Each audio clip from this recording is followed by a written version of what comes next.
Macmillan Audio presents Deadshot by Gunnery Sergeant Jack Coughlin, USMC, retired, with Donald A. Davis. Read for you by Luke Daniels.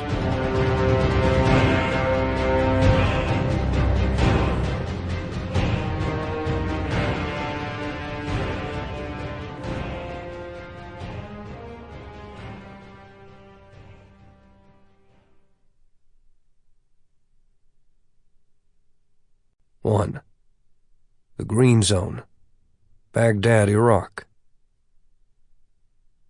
It was just a matter of waiting. Juba was good at waiting. Patience was an important tool for him, as it is for all snipers. The Iraqi desert sun baked and parched him, but his soul remained calm, soothed by the instructions of his two fathers and the sure knowledge that the hunt was on. Once again, he was the sword of the prophet. "God is great," he whispered, feeling guilty for breaking his oath and speaking the words of praise. He'd been in the hole for 3 days, shaded only by a few bushes during the hottest part of the blistering afternoons. He let his face and neck become sunburned and measured his rations carefully, eating and drinking only enough to survive. The last chocolates from his field rations had been eaten, and he had intentionally drained the last water from his canteens the previous day. He was hungry, and thirst clawed at his throat. Good. Throughout the time in the hide, he had heard sporadic traffic, passing unseen only 50 meters away, and the occasional boom of an explosion somewhere down the track. Each morning an American patrol rolled past, clouds of dust following the big vehicles. He could have gotten help any time he wanted it. Didn't want it.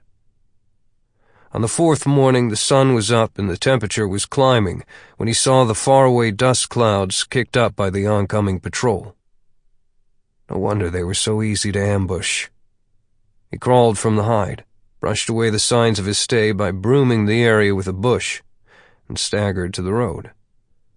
The vehicles now could be seen with the naked eye, which meant they could see him too, a wobbling soldier, alone in the desert. He held up his hands, as if in surrender to the first Bradley fighting vehicle that approached, with its .50 caliber machine gun trained on him. Then he collapsed. A lieutenant of the U.S. 1st Cavalry Division instantly recognized the disruptive pattern camouflage uniform and weathered beret worn by the British soldier, and jumped down to help. They pulled him into the shade of the big vehicle.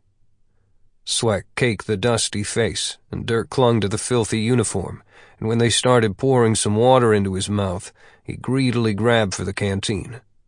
The American pulled it back. "Easy, pal. Just a little bit at a time. You're gonna be okay." He offered another sip.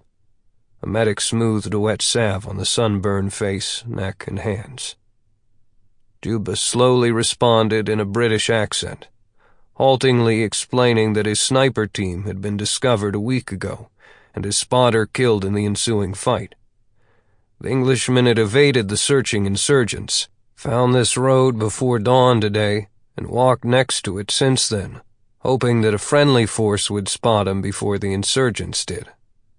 The Americans were unaware that his uniform and the rifle hanging from his shoulder had been stripped from a British soldier he had killed outside of Basra.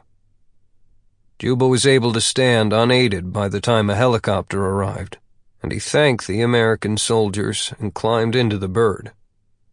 Within 30 minutes, it delivered him to the landing pad of a military hospital inside the Green Zone of Baghdad.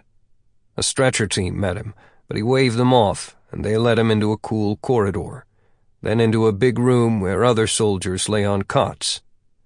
A nurse helped him remove his tunic and stuck a needle into his arm to start a slow drip of hydrating fluids. He'd been outside in the heat for so long that the fresh liquid going directly into his veins, plus the air conditioning, caused a deep and instant chill. And he began to shake as if he were freezing. The nurse recognized the reaction as normal. Sample complete. Ready to continue?